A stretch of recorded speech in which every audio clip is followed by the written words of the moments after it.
సేవకుల కూడిక జూన్ 17వ తేదీన ఉదయం 10 గంటల నుండి ప్రారంభించబడును. ముఖ్య ప్రసంగికులు డాక్టర్ థామస్ గారు, దహించు అగ్ని మినిస్ట్రీస్, రాజమహేంద్రవరం. స్థలం కందుకూరి కళ్యాణ మండపం, జింకానా గ్రౌండ్స్, విజయవాడ. మరిన్ని వివరాలకు 9032224646 మరియు 9032224747. రాజమహేంద్రవరంలో దహించు అగ్ని సేవకుల కూడిక జూన్ 30వ తేదీన ఉదయం 10 గంటల నుండి ప్రారంభించబడును. ముఖ్య ప్రసంగికులు డాక్టర్ థామస్ గారు, దహించు అగ్ని మినిస్ట్రీస్, రాజమహేంద్రవరం. స్థలం దహించు అగ్ని ఆడిటోరియం, నటరాజ్ థియేటర్, రాజమహేంద్రవరం. మరిన్ని వివరాలకు 9494940072 మరియు 73. విశాఖపట్నంలో దహించు అగ్ని ఆశీర్వాద అభిషేక కూడిక జూలై 3వ తేదీన సాయంత్రం 5:30 నుండి ప్రారంభించబడును. ముఖ్య ప్రసంగికులు డాక్టర్ థామస్ గారు, దహించు అగ్ని మినిస్ట్రీస్, రాజమహేంద్రవరం. స్థలం సుబ్బలక్ష్మి కళ్యాణ మండపం, రైల్వే న్యూ కాలనీ, విశాఖపట్నం. మరిన్ని వివరాలకు 9032227676 మరియు 9032228686.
,9494940072 మరియు 73.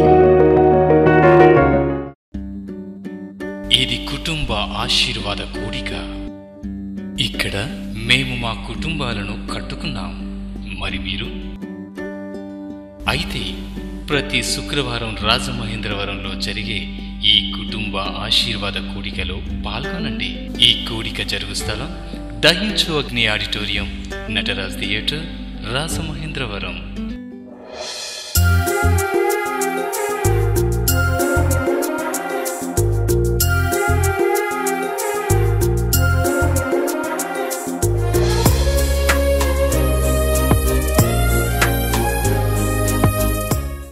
చిన్న ప్రార్థన చేస్తాను. పరిశుద్ధమైన తండ్రి, కృపగల దేవా, అయ్యా తండ్రి, చక్కటి సమయాన్ని ఇచ్చినందుకు వందనాలు ప్రభా. మీరు మాట్లాడబోతున్నాం అయ్యా, నీ మాట కొరకు నీకు వందనాలు చెల్లిస్తూ యేసునామమున అడుగుచున్నాము తండ్రి, ఆమేన్ ఆమేన్. ఒక వాక్యాన్ని మీ ముందు ఉంచాలని ఆశపడుతున్నాను. చూడండి, 2 తిమోతి పత్రిక 2వ అధ్యాయం 17వ వచనం దగ్గర నుంచి చదువుదాం. కొరుకు పుండు ప్రాకినట్టు వారి మాటలు ప్రాకును, వారిలో హుమెనైను ఫిలెతును ఉన్నారు. వారు పునరుద్ధానము గతించనని చెప్పుచు సత్యము విషయము తప్పిపోయి కొందరి విశ్వాసమును చెరుపుచున్నారు. అయినను దేవుని యొక్క స్థిరమైన పునాది నిలకడగా ఉన్నది. ప్రభువు తన వారిని ఎరుగును అనునదియు, ప్రభువు నామమును ఒప్పుకొను ప్రతివాడును దుర్నీతి నుండి తొలగిపోవలెను అనునదియు దానికి ముద్రగా ఉన్నది. హల్లెలూయా. దేవుడు అంటున్నాడు, ఒక స్థిరమైన పునాది మీకుంది. ఈ స్థిరమైన పునాది ఏంటంటే ప్రభు తన వారిని ఎరుగును. హల్లెలూయా. ప్రభు తన వారిని ఎరుగును. ప్రభు నామములో సకల దుర్నీతి తొలగిపోవునట్లుగా ప్రభు తన బిడ్డల్ని ఎరిగి ఉన్నాడు. అది ఎంత స్థిరమైనది, ఎంత ఖచ్చితమైనది అంటే స్థిరమైన పునాదిగా అది వేయబడింది అంటున్నాడు. దేవుని సన్నిధికి వచ్చిన మీరందరూ దేవుణ్ణి నమ్మిన బిడ్డలై ఉన్నారు. దేవునికి స్తోత్రం. హల్లెలూయా. దేవుణ్ణి ఒప్పుకున్న బిడ్డలై ఉన్నారు. యేసు దేవుని కుమారులు కుమార్తెలై ఉన్నారు. మీరందరూ దేవుడు కావాలనుకున్నారు. యేసే దేవుడని నమ్మకం పెట్టారు. అట్టి వారికి దేవుడు చెప్తున్నాడు, నా బిడ్డల్ని నేను ఎరుగుదును. హల్లెలూయా, హల్లెలూయా. తన బిడ్డలైన వారిని దేవుడు ఎరుగును. దేవుడు అలాంటి బిడ్డల్ని స్థిరపరచడానికి, ఒక స్థిరమైన పునాదిగా చేయడానికి దేవుడు ఇష్టపడతా ఉన్నాడు. దేవుడు నామమే వాళ్ళని నడిపించే నామంగా ఉంది. ఎందుకంటే దేవుడు వాళ్ళని స్థిరపరుస్తున్నాడు. తన వాళ్ళందరినీ దేవుడు నిలబెట్టుకుంటున్నాడు. ఒక పునాదిగా, ఒక స్థిరమైన పునాదిగా దేవుడు చేసుకుంటున్నాడు. మన జీవితాలను, దేవుణ్ణి నమ్మిన తరువాత మన జీవితాలని దేవుడు నడిపిస్తున్నాడని, ఆయన స్థిరంగా మనల్ని నిలబెడతాడు అనే సంగతిని దేవుని బిడ్డలైన వారు గ్రహించాలి, గుర్తించాలి. మనం పరిశుద్ధ గ్రంథంలో పాత నిబంధన క్రైస్తవులు, పాత నిబంధన విశ్వాసులు, పాత నిబంధన ప్రజలు, ఇశ్రాయేలీయులను మనం చూసినప్పుడు, దేవుడు వారు ఐగుప్తు దేశంలో ఉన్నప్పుడు దేవుడు ఏం చేస్తున్నాడంటే, మిమ్మల్ని ఒక పాలు తేనెలు ప్రవహించే దేశంలో స్థిరపరుస్తాను. ఎందుకంటే వారు అక్కడ ఫరో దాసత్వం కింద ఉన్నారు.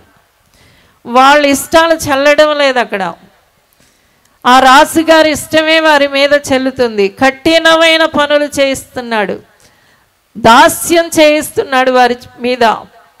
వారు గొడ్డు చాకిరీ చేయవలసి వస్తుంది. అలాంటి పరిస్థితిలో వారిని దేవుడు చెప్పాడు, ఇక నుండి మిమ్మల్ని ఒక స్థిరమైన చోట నాటబోతున్నాను. దేవునికి స్తోత్రం. హల్లెలూయా. అందుకని ఇశ్రాయేలీయుల్ని తీసుకొచ్చేటప్పుడు దేవుడు ఏమంటున్నాడు అంటే, ఐగుప్తు రాజు అయిన ఫరోతో ఒక మాట చెప్పమంటున్నాడు, అరణ్యములో మా దేవుణ్ణి సేవించడానికి మేము వెళతాం. ఏం చేస్తాం? అరణ్యములో మేము సేవించడానికి వెళతామంటున్నారు. దేవుడు అబద్ధం ఆడతాడా? దేవుని బిడ్డలారా, ఎందుకు దేవుడు ఈ మాట ఫరోకి చెప్పమన్నాడు, అరణ్యములో మేము దేవుని సేవిస్తాము అని? దేవుడు ప్రజల ఎడల దేవుని ఉద్దేశం అదే ఉంది. హల్లెలూయా. నేను వారిని నడిపిస్తాను, మిమ్మల్ని నేను పాలు తేనెలు ప్రవహించే దేశానికి నడిపిస్తాను. అందుకనే దేవుడు మండుచున్న పొదల మోషేతో కనబడినప్పుడు అంటున్నాడు, ఆ ప్రజలను నేను నడిపించబోతున్నాను. హల్లెలూయా, హల్లెలూయా. అనేక సార్లు దేవుడు చెప్పాడు, మిమ్మల్ని గెద్దరెక్కల మీద మోసినట్లు నడిపించాను. ఇది మీ జీవితాలను నేను నడిపిస్తాను. మీ జీవితాలు ఇక నా చేతుల్లో ఉన్నాయి, మీ కుటుంబాలు ఇక నా చేతుల్లో ఉన్నాయి. కాబట్టి నేనే మిమ్మల్ని నడిపిస్తాను అని చెబుతున్నాడు. హల్లెలూయా. ఈ రోజును కూడా దేవుడు ఈ వాక్యాన్ని తిమోతి పత్రికలో రాశాడు. ఒక స్థిరమైన పునాది ఉంది, దేవుడు తన వారిని ఎరిగి ఉన్నాడు. హల్లెలూయా, హల్లెలూయా. దేవుని బిడ్డ, నువ్వు ఎప్పుడైతే యేసుని తెలుసుకున్నావో అప్పటి నుండి నీవు దేవుణ్ణి ఎరిగి ఉన్నావు, దేవుడు నిన్ను ఎరిగి ఉన్నాడు. కాబట్టి నీ జీవితం ఎవరు నడిపిస్తున్నారు అంటే దేవుడే నడిపిస్తున్నాడు. ఈ సంగతి ఇశ్రాయేలీయులు గ్రహించడం లేదు. అందుకనే దేవుడు ఎర్ర సముద్ర మార్గాన్ని తీసుకొస్తున్నప్పుడు ఎర్ర సముద్రాన్ని చూసి కేకలేస్తా ఉన్నారు, అరుస్తున్నారు. ఏమంటున్నారంటే, బాబోయ్ ఈ సముద్రంలో ఎలాగ మేము చచ్చిపోవడానికి వచ్చామా అంటున్నారు. మోషే అంటున్నాడు, దేవుడమ్మా మిమ్మల్ని తీసుకొచ్చింది. ఎవరు తీసుకొచ్చారు? దేవుడు తీసుకొచ్చాడమ్మా. ఈ రోజుని కూడా చాలామంది క్రైస్తవులు మాకు ఈ కష్టాలేంటి, ఈ బాధలేంటి, ఈ శోధనలేంటి, ఈ సమస్యలేంటి, ఈ ఇరుకులేంటి, ఇబ్బందులేంటి అని కలవరపడిపోతూ ఉంటారు, భయపడిపోతూ ఉంటారు. అందుకనే ప్రభు 365 సార్లు భయపడకండి అని చెప్పాడు. దేవునికి స్తోత్రం. హల్లెలూయా. మీరు చింతపడకండి అని దేవుడు చెబుతా ఉన్నాడు. ఎందుకంటే నీవెప్పుడైతే దేవుని ఎరిగావో అప్పటి నుండి నువ్వు దేవుని చేత నడిపింపబడుతున్నావు. హల్లెలూయా, హల్లెలూయా. అందుకనే మోషేకు ప్రత్యక్షమైనప్పుడు దేవుడు అదే చెప్తున్నాడు, ఇశ్రాయేలీలు అనే నా ప్రజల్ని నేనే నడిపిస్తాను. ఎవరు నడిపిస్తారు? నేనే నడిపిస్తాను. వారి జీవితాంతం నేనే నడిపిస్తాను. అందుకనే వాళ్ళు కేకలేస్తూ ఉన్నారు. ఎర్ర సముద్రాన్ని చూసినప్పుడు వెంటనే మోషే దేవుని వైపు చూస్తున్నాడు. దేవా, నువ్వు నడిపిస్తానన్నావు కదా, నువ్వు నడిపిస్తానన్నావు. ఎదురుగుండా ఏముంది? ఎర్ర సముద్రం ఉంది. ఎలాగ ప్రభువా అంటే అప్పుడు దేవుడు చెబుతున్నాడు, నీ కర్రెత్తు. హల్లెలూయా. ఎర్ర సముద్రం పాయలుగా అవుతుంది అన్నాడు. అందుకని కొరింథీ పత్రికలో అపోస్తలుడైన పౌలు చెబుతున్నాడు, వారు ఎర్ర సముద్రంలో ఎలాగ నడిచారో ఈ రోజున ప్రతి క్రైస్తవుడు కూడా బాప్తీసంలో నడిపింపబడుతున్నారు. దేవునికి స్తోత్రం. ఆ రోజున ఎర్ర సముద్రము అనేది ఒక సాదృశ్యంగా దేవుడు మానవాళి కోసం పెట్టాడు అని ఈ సంగతి తెలియని ఇశ్రాయేలీలు అరుస్తూ ఉన్నారు, కేకలేస్తూ ఉన్నారు. మమ్మని అరణ్యములో చంపడానికి తీసుకొచ్చావా అని అడుగుతున్నారు. ఎందుకంటే వెనకాల ఏముందంటే ఫరో సైన్యం ఉంది, ఎదురుగుండా ఏముంది అంటే ఎర్ర సముద్రం ఉంది. దేవుడు అద్భుతంగా నడిపించేశాడు. హల్లెలూయా. ఆ రాత్రి తూర్పు గాలి వచ్చింది, సముద్రం అంతా ఒక పక్కకి వెళ్ళిపోయింది. దేవుడు ఇశ్రాయేలును నడిపించిన తర్వాత అదే బాటలో ఐగుప్తీయులు వచ్చి ఆ ఎర్ర సముద్రములో పూర్తిగా మునిగిపోయారు. ఎలాంటి కీడు కలుగ చేయాలని ఇశ్రాయేలీల్ని బాధించిన వాళ్ళు, ఇశ్రాయేలీల్ని హింసించిన వారు, ఇశ్రాయేలీలకు విరోధంగా మాట్లాడిన వారందరూ కూడా ఆ ఎర్ర సముద్రము మధ్యలో పడి చనిపోయారు. చూసారా దేవుని నడిపింపు ఎంత గొప్పగా ఉందో. వీళ్ళు అనుకుంటున్నారు, అయ్యో మమ్మల్ని ఆ వ్యక్తి, ఆ సైనికుడు కొట్టాడు, ఈ సైనికుడు గుద్దాడు, ఈ సైనికుడు తిట్టాడు అనుకున్నారు. ఒక్క రోజులోనే దేవుడు వీళ్ళకి విజయాన్ని, వాళ్ళకి ముగింపును ఇచ్చేశాడు. ఈ సంగతి వాళ్ళకి తెలియక ఎర్ర సముద్రంలో పడి ఐగుప్తీయులు చనిపోవాలి, మేము ఎర్ర సముద్రం గుండా బయటికి వెళ్ళాలి, ఇది మేము బాప్తీసం తీసుకుని దేవుని బిడ్డలము అనడానికి గుర్తిది. ఈ సంగతి ఏమీ తెలియని ఇశ్రాయేలీలు ఏం చేస్తున్నారంటే అరుస్తున్నారు, కేకలేస్తున్నారు. ఈ రోజున కూడా చాలామంది యేసుక్రీస్తు ప్రభు నన్ను రక్షించుకున్నారు, ఆయన బిడ్డగా నన్ను చేసుకున్నారు, ఆయన నా జీవితాన్ని నడిపిస్తున్నారు అని తెలియని వాళ్ళు ఏం చేస్తున్నారు అంటే ఈ రోజున కూడా సనిగేవారిగా, గొణిగేవారిగా, కృంగిపోయేవారిగా, భయపడిపోయేవారిగా, చింతపడేవారిగా, బాధపడేవారిగా ఉంటున్నారు. అందుకనే దేవుడు అన్నాడు, మీ జీవితాలను నేను నడిపిస్తాను కాబట్టి మీరేం చెయ్యాలి అంటే ఇక మీరేం చెయ్యక్కర్లేదు, నన్ను ఆరాధించడానికి ఒక ప్రత్యక్ష గుడారం కట్టుకోండి అని దేవుడు చెప్పాడు. హల్లెలూయా, హల్లెలూయా. దేనికైనా మోషేతో దేవుడు చెప్తున్నాడు, ప్రార్థన చేయండి. మధ్యలో వాళ్ళు ఇశ్రాయేలీలకి ఎవరు వచ్చారు అంటే అమాలేకీయులు అనే శత్రువులు అడ్డొచ్చారు. అప్పుడు కూడా యెహోషువ యుద్ధం చేస్తున్నాడు. యుద్ధం చేసేటప్పుడు యెహోషువకి ఒక అనుభవం కలుగుతుంది. ఆ అనుభవం ఏంటి అంటే మోషే చేతులెత్తితే ఇతను శత్రువుల్ని చంపగలుగుతున్నాడు, మోషే చేతులు దించేస్తే వాళ్ళొచ్చి శత్రువులైన అమాలేకీయులు వచ్చి వీళ్ళని చంపుతున్నారు. ఇది చాలా ఆశ్చర్యంగా తనకి కనబడుతుంది. అయితే మోషే ఏం చేశాడంటే కొండెక్కి దేవుని వైపు చేతులు ఎత్తేశాడు, ప్రభువా నీవే దిక్కు అని. ఆఖరికి అతని చేతుల్ని బలపరచడానికి ఇద్దరు నిలబడ్డారు, చేతులు ఎత్తబడ్డాయి, ఇశ్రాయేలీలు విజయం పొందారు. అందుకని మోషే అంటున్నాడు, అడుగడుగున దేవుణ్ణి సేవించడం వల్ల, దేవుణ్ణి ప్రార్థించడం వల్ల వచ్చే ఆ కార్యాలు చూశాడు కాబట్టి యెహోషువ ఎక్కడున్నాడు అంటున్నదంటే పరిశుద్ధ గ్రంథం, అతడు గుడారములో ఉండేవాడు. దేవునికి స్తోత్రం, హల్లెలూయా. ఎందుకంటే అతనికి అర్థమైపోయింది, నేను చేసేది ఏమీ లేదు, ప్రార్థన ఆరాధన ఈ రెండు ఉంటే ఇక చాలు. అందుకనే యెహోషువ గ్రంథంలో చెప్తున్నాడు, ఎవ్వరేమైపోతే అయిపోండి, నేను నా ఇంటి వారు మాత్రం యెహోవానే సేవిస్తాం.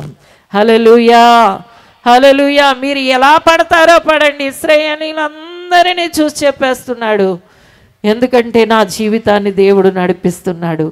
నేను చేయవలసింది ఏంటి అంటే ప్రార్థనలు చేయడం, ఆరాధనలు చేయడం. ఈ 2 పనులు నేను చేస్తాను. కాబట్టి నేను నా ఇంటి వారు యెహోవానే సేవిస్తాం. హల్లెలూయా, హల్లెలూయా. అరణ్య మార్గాన వారిని తీసుకెళ్ళిపోతూ దేవుడు నన్ను సేవించడానికి ప్రత్యక్ష గుడారాన్ని ఏర్పాటు చేయండి అంటున్నాడు. దేవుని బిడ్డలారా, ఈ రోజున దేవుని నడిపింపులో ఉన్న బిడ్డవి, నీ జీవితం దైవుని చేతుల్లో ఉంది. హల్లెలూయా, హల్లెలూయా. అందుకనే యోహాను సువార్త 10వ అధ్యాయంలో దేవుడు చెప్తున్నాడు, మీరు నా చేతుల్లో ఉన్నారు, మిమ్మల్ని ఎవడు కూడా అపహరింపడు. చూడండి, ఆ వచనాన్ని చదువుకుందాం. యోహాను సువార్త 10వ అధ్యాయం 29వ వచనం. వాటిని నాకు ఇచ్చిన నా తండ్రి అందరికంటే గొప్పవాడు గనుక నా తండ్రి చేతిలో నుండి ఎవడునూ వాటిని అపహరింపలేడు. ఎవడు అపహరింపలేడు, ఎవడు దొంగలించలేడు. ఎందుకంటే నా చేతుల్లోకి మీరు వచ్చేసారు. ఈ రోజున దేవుని బిడ్డ యేసయ్యను నమ్ముకున్న నిన్ను ఆయన ఎరిగి ఉన్నాడు, ఆయన్ని నువ్వు ఎరిగి ఉన్నావు. నీ జీవితాన్ని ఆయన నడిపిస్తున్నాడు. చప్పట్లు కొట్టి దేవుని నామానికి మహిమ చెల్లించండి. హల్లెలూయా. రేపేమవుతుందో, ఎల్లుండేమవుతుందో, అవతల ఎల్లుండేమవుతుందో, నా బిడ్డ పరిస్థితి ఏంటి, నా కుటుంబ పరిస్థితి ఏంటి, ఈ అప్పులు ఎలా తొలగిపోతాయి, ఈ కష్టాల నుండి నేను ఎలా బయటికి రాగలను, ఇదంతా నీ పని కాదు, అదంతా దేవుని పని అయ్యింది. హల్లెలూయా, హల్లెలూయా. నిన్ను మార్చుకోవడం ఆయన పని అయ్యింది, నిన్ను బలపరచడం ఆయన పని అయ్యింది, నిన్ను ఆదరించడం ఆయన పని అయ్యింది, నీ చెయ్యి పట్టుకొని నడిపించడం ఆయన పని అయ్యింది. దేవుడు అంటున్నాడు, నీ జీవితాన్ని నేనే నడిపిస్తాను. దేవునికి స్తోత్రం. హల్లెలూయా. ఇశ్రాయేలీయులకు అరణ్యములో ఆహారము లేదు. ఆహారము లేనప్పుడు దేవుడు ఆకాశము నుండి ఆహారాన్ని ఇచ్చాడు. వారికి అక్కడ నీళ్లు లేవు, బండను దేవుడు కొట్టి అక్కడ నుండి నీళ్లునిచ్చాడు. ఇలాగా అడుగడుగున దేవుడు నడిపిస్తూ వచ్చాడు. దేవుడు వాళ్ళని స్థిరపరచడానికి ఒక ప్రత్యేకమైన స్థలాన్ని నియమించాడు. స్థిరమైన పునాదిగా ఉండడానికి దేవుడు అంటున్నాడు, నీవు పాలు తేనెలు ప్రవహించే దేశంలో నిన్ను నిలవబెడతాను. హల్లెలూయా. కాబట్టి ఈ రోజు నా దేవుని బిడ్డగా నీ జీవితం దేవుని చేతుల్లో ఉంది, నీ భవిష్యత్తు దేవుని చేతుల్లో ఉంది. నీవు దేవునికి చెందిన వ్యక్తివి, ముమ్మాటికి దేవునికి చెందిన వ్యక్తివి. ఆయన మనసంతా నీ మీదే ఉంది, ఆయన లక్ష్యమంతా నీ మీదే ఉంది. ఆయన నీ మీద దృష్టి పెట్టి ఉంచాడు. యేసుబాబు నమ్ముకున్నానండి, నా దేవుడు అండి, దేవుడిని నమ్ముకున్నానండి, ఏదో వాళ్ళు వీళ్ళు చెప్తే లేదు లేదు, దేవుడే నిన్ను ఎరిగి ఉన్నాడు. దేవునికి స్తోత్రం. హల్లెలూయా. కాబట్టి ఇక ఎవరు నిన్ను నడిపిస్తారు చెప్పండి? దేవుడే నడిపిస్తాడు. నీవు చేయవలసింది ఏంటి అంటే, అందుకనే దేవుడు అన్నాడు, వారు అరణ్యంలో ఎందుకు వెళుతున్నారు అంటే నన్ను సేవించడానికి వెళుతున్నారు. నిన్ను దేవుణ్ణి సేవించడానికి, నువ్వు దేవుణ్ణి ప్రార్థించడానికి ఉన్నావు. మిగిలిన జీవితం గురించి నువ్వు విచారించవలసిన అవసరత నీకు లేదు. హల్లెలూయా, హల్లెలూయా. కాబట్టి దేవుని బిడ్డలారా, మీరు గమనించవలసింది, గుర్తించవలసింది ఏంటి అంటే, నా జీవితం దేవుని చేతుల్లో ఉంది, నా భవిష్యత్తు దేవుని చేతుల్లో ఉంది. ఆయన నన్ను నడిపిస్తాడు, ఆయన నన్ను నడిపిస్తాడు.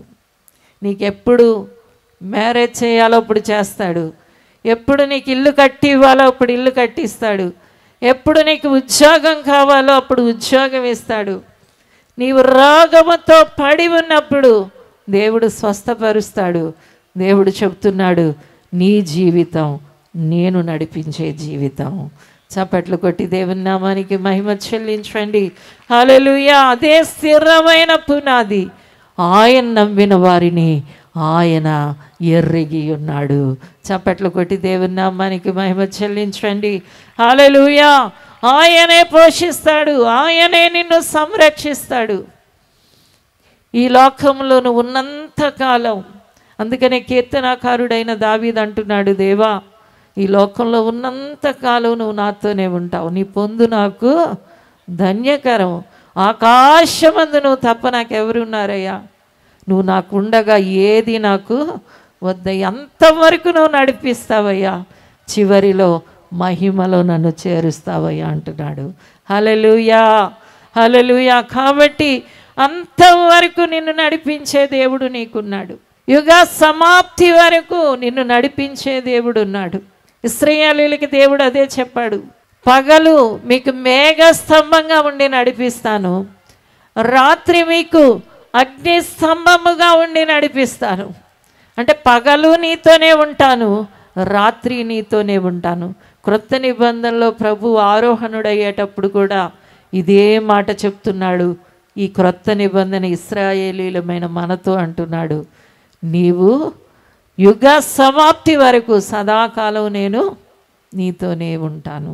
కాబట్టి ప్రతిదినం నీవు దేవుని నడిపింపుని కలిగి ఉన్నావు, ప్రతిదినం దేవుని సహాయాన్ని కలిగి ఉన్నావు, ప్రతిదినం దేవుని పోషణను నీవు కలిగి ఉన్నావు, ప్రతిదినం దేవుని యొక్క కాపుదలను నువ్వు కలిగి ఉన్నావు. దేవుని బిడ్డ, ఈ ధైర్యం నీకు ఉండాలి, నా దేవుని బిడ్డను నేను. హల్లెలూయా. ఆయన నా జీవితాన్ని నడిపిస్తాడు అనే స్థిరమైన దానిలో నీవు నిలబడవలసి ఉంది.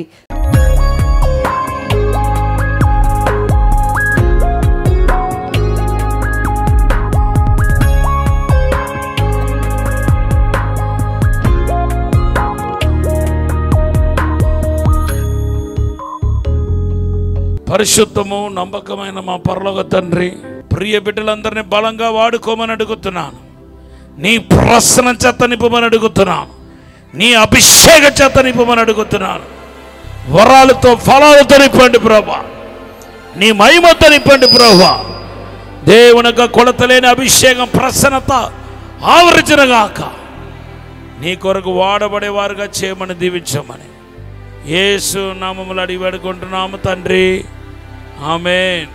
విజయవాడలో దహించు అగ్ని సేవకుల కూడిక జూన్ 17వ తేదీన ఉదయం 10 గంటల నుండి ప్రారంభించబడును. ముఖ్య ప్రసంగికులు డాక్టర్ థామస్ గారు, దహించు అగ్ని మినిస్ట్రీస్, రాజమహేంద్రవరం. స్థలం కందుకూరి కళ్యాణ మండపం, జింకానా గ్రౌండ్స్, విజయవాడ. మరిన్ని వివరాలకు 9032224646 మరియు 9032224747. రాజమహేంద్రవరంలో దహించు అగ్ని సేవకుల కూడిక జూన్ 30వ తేదీన ఉదయం 10 గంటల నుండి ప్రారంభించబడును. ముఖ్య ప్రసంగికులు డాక్టర్ థామస్ గారు, దహించు అగ్ని మినిస్ట్రీస్, రాజమహేంద్రవరం. స్థలం దహించు అగ్ని ఆడిటోరియం, నటరాజ్ థియేటర్, రాజమహేంద్రవరం. మరిన్ని వివరాలకు 9494940072 మరియు 73. విశాఖపట్నంలో దహించు అగ్ని ఆశీర్వాద అభిషేక కూడిక జూలై 3వ తేదీన సాయంత్రం 5:30 నుండి ప్రారంభించబడును. ముఖ్య ప్రసంగికులు డాక్టర్ థామస్ గారు, దహించు అగ్ని మినిస్ట్రీస్, రాజమహేంద్రవరం. స్థలం సుబ్బలక్ష్మి కళ్యాణ మండపం, రైల్వే న్యూ కాలనీ, విశాఖపట్నం. మరిన్ని వివరాలకు 9032227676 మరియు 9032228686.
9494900072 మరియు 73. డాక్టర్ థామస్ గారి కలము నుండి క్రొత్తగా విడుదల చేయబడిన హెబ్రీ గ్రంథ వ్యాఖ్యాన పుస్తకం అందుబాటులో ఉన్నవి. ఈ పుస్తకం కావలసిన వారు $200 రుసుము చెల్లించి పొందగలరు. కొరియర్ లేదా పోస్టల్ రుసుము ఉచితం. సంప్రదించుటకు మా ఫోన్ నంబర్స్ 9494940072 మరియు 9494940073. ఇది కుటుంబ ఆశీర్వాద కూడిక. ఇక్కడ మేము మా కుటుంబాలను కట్టుకున్నాం. మరి మీరు? అయితే ప్రతి శుక్రవారం రాజమహేంద్రవరంలో జరిగే ఈ కుటుంబ ఆశీర్వాద కూడికలో పాల్గొనండి. ఈ కూడిక జరుగు స్థలం దహించు అగ్ని ఆడిటోరియం, నటరాజ్ థియేటర్, రాజమహేంద్రవరం. సికింద్రాబాద్ లో దహించు అగ్ని అద్భుత అసాధారణ కూడిక ప్రతి శనివారం సాయంత్రం 5 గంటల నుండి ప్రారంభించబడును. స్థలం SPG church ground, alpha hotel వెనుక, సికింద్రాబాద్. మరిన్ని వివరాలకు 9494940074 మరియు 75. రాజమహేంద్రవరంలో దహించు అగ్ని అభిషేక ఆదివారపు ఆరాధన ఇప్పుడు ప్రతి ఆదివారం ఉదయం 9:30 నుండి ప్రారంభించబడును. తప్పక పాలు పొందండి, దైవిక ఆశీర్వాదం పొందండి. స్థలం దహించు అగ్ని ఆడిటోరియం, నటరాజ్ థియేటర్, రాజమహేంద్రవరం. మీ ప్రార్థన అవసరతలకు 9494940072 మరియు 73. ఈ టీవీ కార్యక్రమాన్ని చూసి ఆశీర్వదించబడినట్లయితే దహించు అగ్ని టీవీ పరిచర్యకు మరియు బ్లెస్సింగ్ ల్యాండ్ కు సహకరించండి. Dahinchu Agni trust current account number 357222444370, State Bank of India, main branch, Rajamahendravaram. My address doctor Thomas Dahinchu Agni ministries, తుమ్మలోవా, Rajamahendravaram.